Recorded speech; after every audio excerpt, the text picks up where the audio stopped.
আসসালামু আলাইকুম। সবার কি অবস্থা? আশা করি সবাই ভালো আছো এবং সুস্থ আছো এবং সবাইকে হ্যাপি নিউ ইয়ার। হয়তো হ্যাপি নিউ ইয়ারের দিন তোমাদেরকে বলা হয়নি বা শুভেচ্ছা দেওয়া হয়নি, কারণ হয়তো একটু সমস্যার কারণে ক্লাসগুলো নেওয়া হয়নি। তো সবার নতুন শুভবর্ষের সবাইকে স্বাগতম। তোমরা সবাই আশা করি ভালোই আছো। আর যারা যারা বিভিন্ন ইউনিভার্সিটিতে চান্স পেয়েছো তাদেরকে স্বাগতম। ইতিমধ্যে হয়তো আমাদের ঢাকা ভার্সিটি, তারপর তোমার জাহাঙ্গীরনগর ইউনিভার্সিটি, সো এগুলোর পরীক্ষা কিন্তু আমাদের হয়ে গেছে ম্যাক্সিমাম। সো হয়তো অনেকেই চান্স পেয়েছো, আবার অনেকেই চান্স পাওনি। তো এখানে দুঃখ পাওয়ার কিছু নেই। আমাদের আরও অনেক ইউনিভার্সিটি আছে যেগুলো এখনো পরীক্ষা নেওয়া হয়নি। সো এইগুলোতে লেগে পড়ো, যে একটা মনের ভার্সিটিতে চান্স না পেলে কিন্তু জীবন থেমে যাবে না। এরকম আরো অনেক ইউনিভার্সিটি আছে যেগুলো পড়লে কিন্তু তুমি তোমার লাইফটা আরো গ্রো করতে পারবা। সো একটা ইউনিভার্সিটিতে চান্স পাওনি বলে যে থেমে যাবা, সেই কাজটা কখনো করিও না। মনে করো এদিকে তোমার আরো মনে করো যে গুচ্ছ আছে, এদিকে তোমার কুমিল্লা বিশ্ববিদ্যালয় আছে, তারপর তোমার জগন্নাথ আছে, তারপর ঢাকা সেন্ট্রাল ইউনিভার্সিটি আছে, হাজী দানেশ আছে। সো এই ভার্সিটিগুলো এখনো কিন্তু পরীক্ষা নেওয়া হয়নি। সো নিজের মধ্যে একটা কনফিডেন্স আনো যে ইনশাল্লাহ আমি এগুলোর মধ্যে একটাতে চান্স পাবো। যদি মনের মধ্যে একটা তোমার ভরসা আনো, নিজেকে প্রিপেয়ার করে নাও, তাহলে কিন্তু তোমরা চান্স পাবা। আহামরি কিছুই না, শুধু একটা ভালো গাইডলাইনের দরকার, এটাই।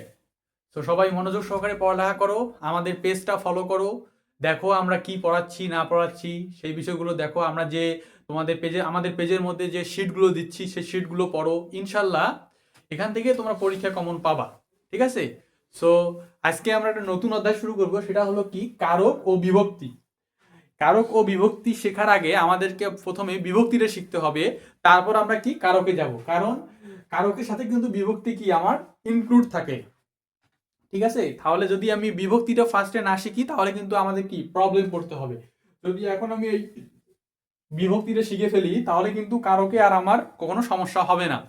আর আমি তোমাদের যে সমাস শিখাইছিলাম তৎপুরুষ সমাস, সেখানে কিন্তু আমি বলে দিয়েছিলাম যে তৎপুরুষ সমাসে যদি তুমি কারকটা মনে রাখতে, সরি, বিভক্তিটা মনে রাখতে পারো, তাহলে কিন্তু তোমার বিভক্তি আর পড়তে হয় না। আমি এর আগেও বলছিলাম যে তৎপুরুষ সমাসে তোমার যদি বিভক্তিটা পড়তে পারো, সেম বিভক্তি, সেম কাজ, সবকিছুই সেম। খালি ওখানে তৎপুরুষ বিভক্তি, তৎপুরুষ ছিল, সমাস ছিল, আর এখানে শুধু বিভক্তি। ঠিক আছে? এখন দেখো আজকে শুধু এইটুক শিখবো, আর পরে নেক্সট ক্লাসে আমরা পুরো দমে কারক সম্পর্কে শিখবো। ওকে, দেখো যে বিভক্তিটা কি, যে বাক্যের একটি শব্দের সঙ্গে আরেকটি শব্দের সম্পর্ক স্থাপনের জন্য শব্দগুলোর সঙ্গে কিছু শব্দাংশ যুক্ত করতে হয়। মানে কি, কিছু শব্দের সাথে আবার কিছু শব্দ যোগ করতে হয়। যেমন মাঝি কে, তারপর দেখো মাঝি কে, মাঝি কে আমি কি দিলাম, মাঝি মাছ মারতেছে, মারতে, তে, তেটা কি, এখানে তেটা দেখো তো কোথায় আছে আমার, এটা এই যে সপ্তমী বিভক্তি তে। মানে এইভাবে একটা শব্দের সঙ্গে একটা শব্দ কি হচ্ছে, যুক্ত হচ্ছে, সেটা হবে কি আমার বিভক্তি। এটা লাগবে না তোমাদেরকে, এটা জাস্ট একটু মনে রাখার জন্য। তোমার লাগবে হলো এইটা, যে প্রথম বিভক্তি অর্থাৎ প্রথমা বিভক্তি, দ্বিতীয় বিভক্তি, তৃতীয় বিভক্তি, চতুর্থ বিভক্তি, পঞ্চমী বিভক্তি, ষষ্ঠী বিভক্তি এবং কি সপ্তমী বিভক্তি। এই বিভক্তিগুলো তোমার কি কারকের সাথে ইনক্লুড হবে।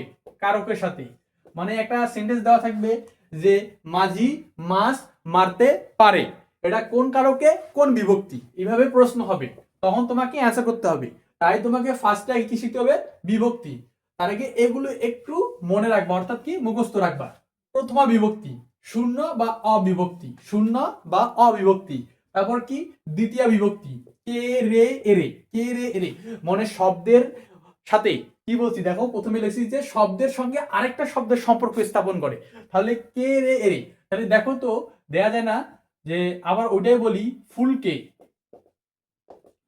ফুলকে, এই যে কেটা আছে, এই কেটা কি হবে আমার দ্বিতীয় বিভক্তি ফুলকে। ঠিক আছে? আবার তৃতীয় বিভক্তি কি, দ্বারা দিয়া দিয়ে কর্তৃক, দ্বারা দিয়ে, দ্বারা দিয়ে কি লিখছি দেখো, দ্বারা দিয়া দিয়ে কর্তৃক, দ্বারা দিয়ে দিয়া কি কর্তৃক। এখন তৃতীয় বিভক্তি কি, দ্বারা দিয়া দিয়ে কর্তৃক। তাহলে একটা উদাহরণ দেওয়া যায়, যে দেখো যে এখানে দেখো একটা উদাহরণ দেখো, যে তুমি মাছ দিয়ে তো বললাম, এখন একটা অন্য উদাহরণ দিয়ে দেই। দেখো ফুল দ্বারা অনেক সুন্দর, ফুল দ্বারা অনেক সুন্দর গন্ধ আসতেছে। তাহলে দেখো তো এই যে ফুল দ্বারা, এই ফুল দ্বারাটা কি হবে আমার তৃতীয়া বিভক্তি। ঠিক আছে, এখন আসো চতুর্থ বিভক্তি, কে রে এরে জন্য। এই দ্বিতীয়া আর চতুর্থী, এই দ্বিতীয়া আর চতুর্থী সেম কেস। দেখো এখানে কি দিছি, কে রে এরে এরে, এই জন্য। এখানে শুধু একটা ডিফারেন্স আছে, কি জন্য।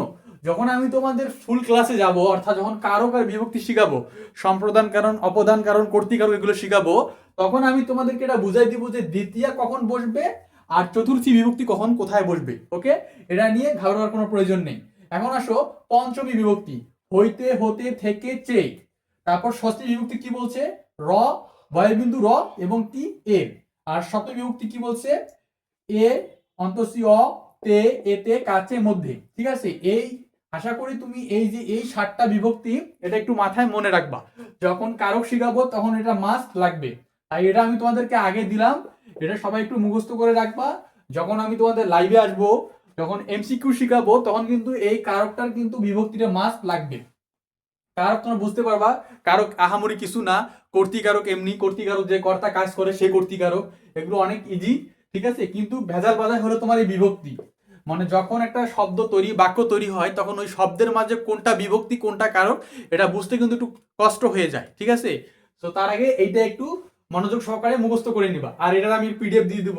এই যে বিভক্তির এক বচন আর বহু বচন আছে, বহু বচনটা ম্যাক্সিমাম লাগে না, এক বচনটা সবসময় লাগে। বহু বচনটা তো মাথায় রাখবা, ওটা আমি তোমাদের শীট আকারে তৈরি করে দিব, কালকেই দিব ইনশাল্লাহ। তো ওটা একটু মুখস্থ করে রাখবা। আর এটা বিভক্তি হয়ে গেল, কাল থেকে ইনশাল্লাহ আমাদের কারক ক্লাস শুরু হয়ে যাবে। সবাই একটু আমাদের পেজটা ফলো করে দাও। আর যারা যারা তোমাদের বন্ধু বান্ধব আছে, যারা এখনো কোথাও কোনো ভার্সিটিতে চান্স পায়নি, তাদেরকেও একটু মেনশন করো, আমাদের পেজটা ফলো করতে বলো, ক্লাসগুলো দেখতে বলো। ইনশাল্লাহ কোথাও না কোথাও একটা চান্স তার হয়ে যাবে।